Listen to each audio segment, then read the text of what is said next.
धीरे धीरे पृथ्वी पर टेम्परेचर बढ़ रहा है। साउथ अफ्रीका जैसे देशों में रहना मुश्किल होता जा रहा है। ग्लेशियर्स पिघल रहे हैं, सी लेवल बढ़ रहा है। माना जा रहा है कि आने वाले कुछ सालों में पृथ्वी आधी जलमग्न हो जाएगी और उसके बाद पूरी दुनिया तहस नहस हो जाएगी। ये सब हो क्यों रहा है और इसके लिए कौन जिम्मेदार है? आज इस वीडियो में हम इस बात पर चर्चा करेंगे। नमस्कार सभी को, स्वागत है आप सभी का इस YouTube चैनल पर जिसका नाम है फैक्ट प्लैनेट।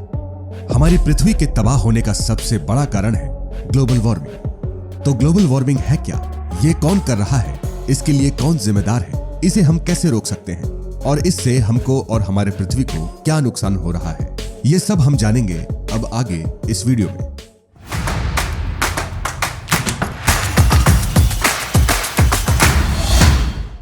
सबसे बड़ा सवाल यह है कि ग्लोबल वार्मिंग है क्या?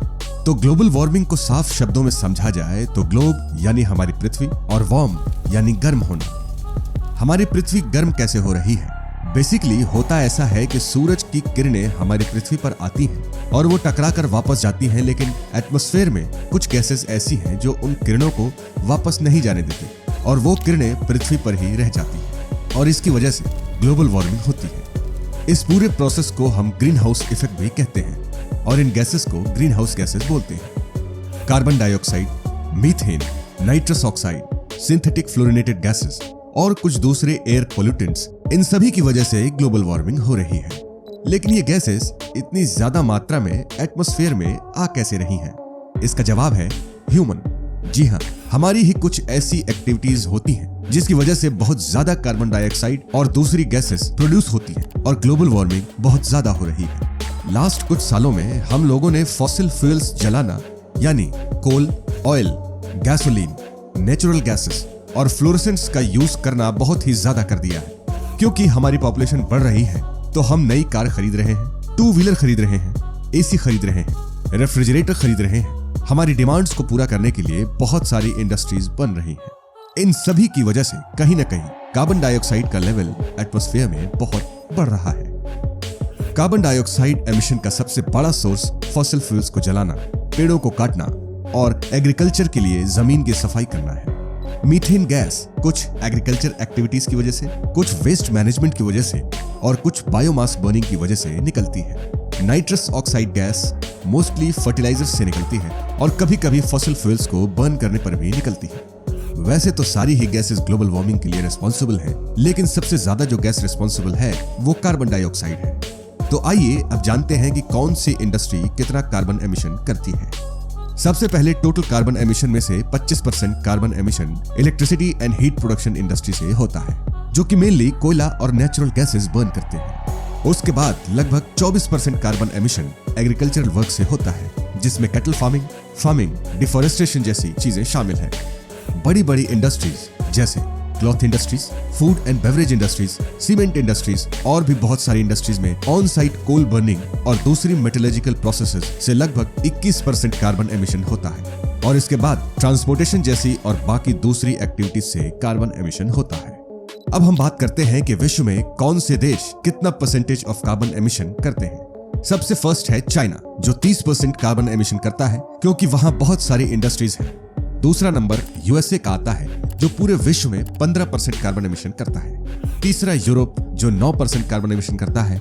चौथा भारत जो 7% कार्बन एमिशन करता है और इसके बाद बाकी सारी कंट्रीज आती है। एक स्टडी में पता चला है कि हमारी पृथ्वी का एवरेज टेम्परेचर पिछले 50 साल में 2 गुना ज्यादा तेजी से बढ़ रहा है और ये बहुत ही चिंताजनक बात है। अब हम बात करते हैं कि ग्लोबल वार्मिंग के इफेक्ट्स क्या क्या है। ग्लोबल वार्मिंग की वजह से क्लाइमेट चेंज हो रहा है, जिसकी वजह से हॉटर हीट वेव्स हो रही हैं, फ्रीक्वेंट ड्राउट आ रही है, बहुत सारी जगहों पर हैवी रेनफॉल हो रहा है जिसकी वजह से बाढ़ आती है और बहुत ज्यादा पावरफुल हरिकेन आ रहे हैं जो कि हमारे कोस्टल एरियाज को अफेक्ट करते हैं और जान मान को हानि पहुंचाते हैं।